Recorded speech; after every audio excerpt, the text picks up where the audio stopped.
नमस्कार दोस्तों, आपका अपने यूट्यूब चैनल बना लो वेल्थ में एक बार फिर से स्वागत करता हूं। दोस्तों, आज का टाइटल है राकेश झुनझुनवाला स्टार के पोर्टफोलियो रियलिटी चेक।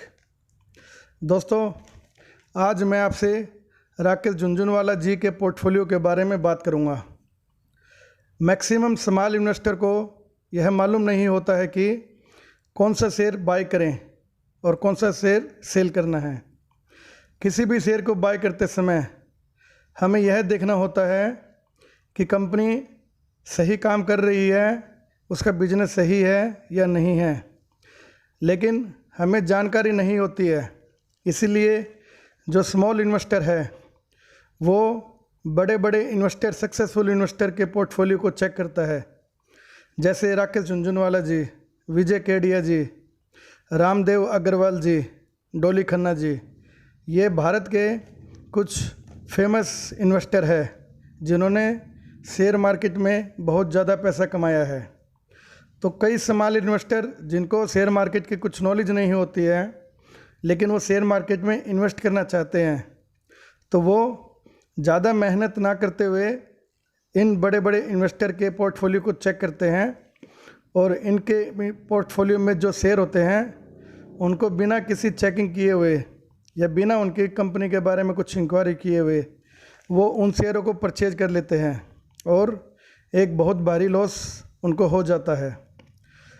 तो दोस्तों, हमें कोई भी कंपनी परचेज करते हैं तो सिर्फ यह नहीं देखना है कि वो कितने बड़े इन्वेस्टर ने परचेज किया हुआ है, हमें कंपनी का बिजनेस क्या है ये देखना है। तो इसी प्रॉब्लम को ध्यान में रखते हुए मैंने ये वीडियो बनाया है स्टार के पोर्टफोलियो। तो दोस्तों, इसके अंदर मैं आज आपसे राकेश झुनझुनवाला जी के पोर्टफोलियो के शेयरों की डिस्कस करूँगा। दोस्तों, मैं आपको सब शेयरों के बारे में पूरी डिटेल नहीं दे सकता क्योंकि उनका पोर्टफोलियो लगभग 30 शेयर का है और इतना बड़ा पोर्टफोलियो की डिटेल अगर मैं आपको पूरी दूंगा तो ये वीडियो बहुत ज़्यादा लंबा हो जाएगा। इसलिए मैं आपको सिर्फ शॉर्ट में उनका बिजनेस और शेयर लेना है या नहीं लेना है इसके बारे में बताऊंगा। दोस्तों, अभी आप राकेश झुनझुनवाला जी के पोर्टफोलियो का जो साइज है आप उसका ग्राफ देख रहे हैं। दोस्तों, दिसंबर 2015 में यह 9,000 करोड़ रुपए का था और ये बढ़ता हुआ जून 2019 में लगभग 15,000 करोड़ रुपए का हो गया और बाद में कम होता हुआ अभी लेटेस्ट जून 2020 में 10,000 करोड़ रुपए का है। तो दोस्तों, इससे हमें ये साबित होता है कि सिर्फ बड़ा इन्वेस्टर होने से ये ज़रूरी नहीं है कि हर इन्वेस्टर सभी शेयरों के अंदर पूरी जानकारी रखता है और उसका पोर्टफोलियो कभी भी नुकसान नहीं दे सकता है। दोस्तों, अभी आपके सामने राकेश जी के पोर्टफोलियो की कंपनियों की डिटेल आ रही है। पहली कंपनी है एपटेक लिमिटेड। यह कंपनी कंप्यूटर एजुकेशन के फील्ड में है और राकेश झुनझुनवाला जी की इसमें मेजॉरिटी स्टेक होल्डिंग है। दोस्तों, आपको इस कंपनी से दूर रहना है, यह कंपनी आपके लिए बिल्कुल भी सही नहीं है।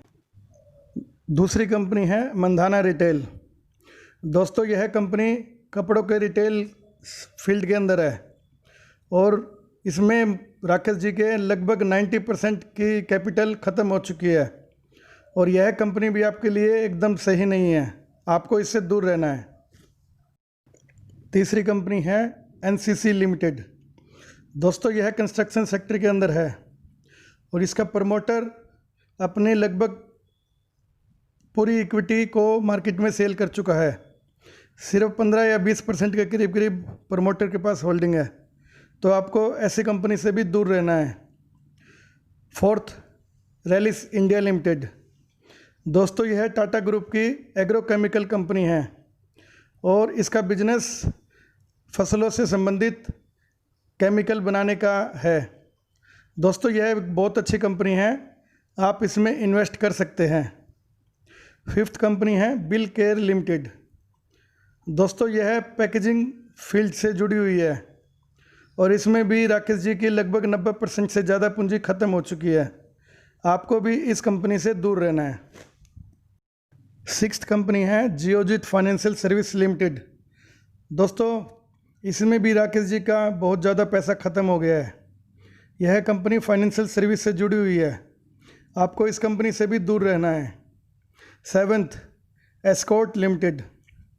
यह कंपनी ट्रैक्टर बनाने व एग्रीकल्चर इक्विपमेंट बनाने का काम करती है। यह राकेश जी की एक बहुत अच्छी कंपनी है जिसमें राकेश जी ने बहुत अच्छा पैसा कमाया है। आप भी इस कंपनी में इन्वेस्ट करके पैसा कमा सकते हैं। एट्थ कंपनी है डेल्टा कॉर्प लिमिटेड। दोस्तों, गोवा में जो कैसीनो चलते हैं ये उसकी प्रमोटर कंपनी है। यह कंपनी भी आम इन्वेस्टर के लिए सही नहीं है और राकेश जी ने भी इसमें पैसा नहीं कमाया है। दोस्तों, नाइन्थ कंपनी है एग्रोटेक फूड लिमिटेड। यह फूड सेक्टर से जुड़ी हुई है। यह कंपनी भी आपके लिए सही नहीं है। यह सिर्फ बड़े इन्वेस्टर के लिए है, तो आपको इसमें पैसा नहीं लगाना है। 10th कंपनी है टाइटन लिमिटेड। दोस्तों, यह राकेश जी के पोर्टफोलियो की एक सुपरस्टार कंपनी है जिसमें राकेश जी ने बहुत ज़्यादा पैसा कमाया है। लगभग 10,000 करोड़ रुपए इस कंपनी में राकेश जी ने कमाया है। यह कंपनी आपके पोर्टफोलियो में हमेशा रख सके वो कंपनी है। आप इसमें पैसा लगा सकते हैं और आपको इसमें रेगुलर रिटर्न मिलेगा। दोस्तों, 11th कंपनी है क्रिसिल लिमिटेड। यह कंपनी दूसरी कंपनियों को रेटिंग देने का काम करती है। यह भी एक अच्छी कंपनी है, लेकिन यह स्मॉल इन्वेस्टर के लिए नहीं है। यह सिर्फ बड़े इन्वेस्टर जो क्वांटिटी में पैसा लगाते हैं उनके लिए है, तो आपको इससे भी दूर रहना है। दोस्तों, 12th कंपनी है VIP इंडस्ट्रीज लिमिटेड। यह कंपनी लगेज बनाने का काम करती है। हर घर में जो ब्रीफकेस वगैरह होते हैं, अटैची होती हैं VIP ब्रांड की, वो इसी कंपनी के है। आप इस कंपनी में भी कुछ क्वांटिटी में पैसा लगा सकते हैं। 13th company Eon exchange India limited. दोस्तों, यह कंपनी वाटर ट्रीटमेंट का काम करती है और इसमें भी राकेश जी ने अच्छा पैसा कमाया है, लेकिन आम इन्वेस्टर के लिए यह ज़्यादा अच्छी कंपनी नहीं है क्योंकि यह एक बहुत स्लो चलने वाली कंपनी है, तो कृपया आप इससे भी दूर रहें। Next, Jubilant life science limited. दोस्तों, यह फार्मा सेक्टर से बिलोंग करती है। फार्मा सेक्टर की कंपनी से आपको दूर रहना है क्योंकि अमेरिकन ड्रग कंट्रोल संस्था FDA कभी भी कंपनी के ऊपर बैन लगा सकती है और उसका शेयर गिर जाता है, तो आपको ऐसी कंपनी से दूर रहना है। नेक्स्ट, क्रूर व्यासा बैंक। दोस्तों, राकेश जी ने इसमें भी काफ़ी पैसा खोया है। अगर आपको बैंक सेक्टर में ही पैसा लगाना है तो टॉप के जो बैंक है जैसे ICICI bank, axis bank, HDFC bank, आपको सिर्फ उन्हीं बैंकों में पैसा लगाना है, तो आप इनसे भी दूर रहना। Next, MCX limited, multi commodity exchange limited.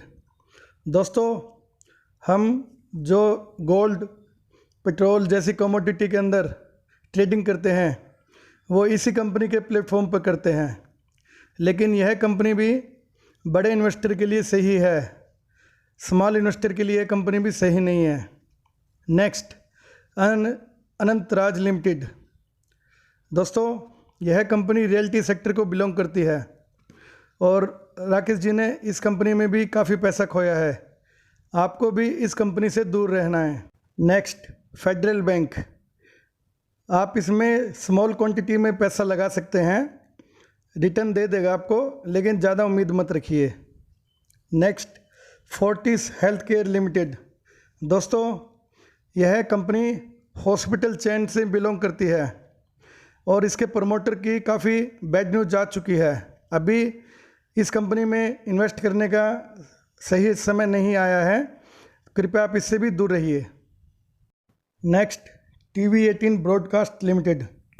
दोस्तों, यह कंपनी रिलायंस ग्रुप से संबंध रखती है और इस कंपनी का आने वाले समय में 4 कंपनियों का मर्जर होना है, network 18, Den network, Hathway cable, TV 18। और मर्जर के बाद यह कंपनी भारत की सबसे बड़ी मीडिया कंपनी बन जाएगी। तो दोस्तों, आप इस कंपनी में इन्वेस्ट कर सकते हैं और आप इसमें बहुत अच्छा पैसा कमा सकते हैं। Next, dB realty. दोस्तों, यह कंपनी रियल्टी सेक्टर से बिलोंग करती है और राकेश जी ने इसमें लगभग 95% पैसा अपना खो दिया है। आपको भी ऐसी कंपनियों से दूर रहना है। Next, first source solution limited. दोस्तों, यह सॉफ्टवेयर सेक्टर से संबंधित है और संजीव गोयनका ग्रुप की कंपनी है, जिसकी दूसरी कंपनियों के नाम हैं CESC लिमिटेड और स्पेंसर रिटेल लिमिटेड। आप इस कंपनी में भी थोड़ा पैसा लगा सकते हैं, थोड़ा बहुत रिटर्न आपको ये दे सकती है। Next, Prozone limited. दोस्तों, यह कंपनी भी रियल्टी सेक्टर से संबंध रखती है और राकेश जी ने इसमें भी बहुत ज़्यादा पैसा खोया है। आपको भी ऐसी कंपनियों से दूर रहना है। नेक्स्ट, प्रकाश पाइप। दोस्तों, इस कंपनी में भी राकेश जी ने बहुत पैसा खोया है। यह स्टील सेक्टर से जुड़ी हुई है, आपको भी इस कंपनी से दूर रहना है। Next, Lupin limited. दोस्तों, यह कंपनी फार्मा सेक्टर से जुड़ी हुई है और राकेश जी ने भी इसमें पैसा खोया है। फार्मा सेक्टर से आपको दूर ही रहना है। नेक्स्ट, प्रकाश इंडस्ट्रीज लिमिटेड। दोस्तों, यह कंपनी स्टील सेक्टर से जुड़ी हुई है और इसकी मार्केट में इमेज बहुत बेकार ख़राब हो चुकी है। आपको ऐसी कंपनियों से दूर रहना है। Next, GMR infra limited. दोस्तों, यह कई क्षेत्र से जुड़ी हुई है, जैसे एयरपोर्ट या कंस्ट्रक्शन फील्ड। आपको इस कंपनी से भी दूर रहना है। इस कंपनी के ऊपर बहुत ज़्यादा कर्ज हो रखा है और ऐसी कंपनी से आपको दूर रहना है। Next, Orient cement limited. दोस्तों, यह कंपनी सीमेंट सेक्टर से जुड़ी हुई है और इस कंपनी के ऊपर कर्ज भी बहुत ज़्यादा है। और दोस्तों, अभी मानसून आने वाला है, केरल तक तो आ चुका है और मानसून के समय सीमेंट के अंदर जो बिक्री है बिल्कुल ख़त्म हो जाती है। तो आपको अभी सीमेंट सेक्टर से बिल्कुल दूर रहना है। नेक्स्ट, मान इंफ्रा कंस्ट्रक्शन लिमिटेड। दोस्तों, यह कंपनी कंस्ट्रक्शन सेक्टर से जुड़ी हुई है और आपको इस कंपनी से भी दूर रहना है। राकेश जी ने भी इसमें कुछ भी पैसा नहीं कमाया है। Next, Edelweiss financial service limited. दोस्तों, वैसे तो यह कंपनी अच्छी है, फाइनेंशियल सेक्टर से जुड़ी हुई है, लेकिन पिछले कुछ समय में इसके प्रमोटर के लिए कुछ बैड न्यूज़ आ गया था। तो ऐसी कंपनी से अपने को दूर रहना है जिसकी कुछ भी बैड न्यूज़ आती है। राकेश जी ने भी इसमें पैसा नहीं कमाया है। Next, auto line industries limited. दोस्तों, यह ऑटो स्पेयर पार्ट से जुड़ी हुई है और राकेश जी ने भी इस कंपनी में पैसा नहीं कमाया है और आपको भी इस कंपनी से दूर रहना है। दोस्तों, अभी आपने राकेश जी का पोर्टफोलियो देखा, उसमें टोटल 30 कंपनियां हैं, लेकिन 30 कंपनियों के पोर्टफोलियो में जो अच्छी कंपनियों की कैटेगरी में जिसको रख सकते हैं वो सिर्फ 4 कंपनी हैं, टीवी 18, टाइटन, एस्कॉर्ट और रैलिस इंडिया। ये 4 कंपनी में हम पैसा लगा सकते हैं। बाकी सभी कंपनियां पैसा लगाने के लायक अच्छी कैटेगरी में नहीं आती है। तो दोस्तों, सिर्फ यह नहीं देखना है कि ये राकेश जी का पोर्टफोलियो है या रामदेव अग्रवाल जी का पोर्टफोलियो है या विजय केडिया जी का पोर्टफोलियो है। हमें यह देखना है कि उनके पोर्टफोलियो में जो कंपनी है उस कंपनी की पोजीशन क्या है, उनका बिजनेस क्या है, उनकी मार्केट में पोजीशन क्या है। दोस्तों, पैसा हमने मेहनत से कमाया है, तो इस पैसे को अगर हम इन्वेस्ट करते हैं तो हमें सब कुछ देखकर इन्वेस्ट करना होता है, नहीं तो हमारा पैसा ख़त्म हो जाएगा। दोस्तों, पैसा आपका है, आपको अपना दिमाग से लगाकर अच्छी कंपनी में पैसा लगाना पड़ेगा। धन्यवाद दोस्तों। और हाँ दोस्तों, इस वीडियो को लाइक, शेयर एंड चैनल को सब्सक्राइब करना मत भूलिए, जिससे कि आपको मेरी आने वाली हर वीडियो का नोटिफिकेशन सही समय पर मिल जाए और आप एक सही डिसीजन लेकर शेयर मार्केट से पैसा कमा सके।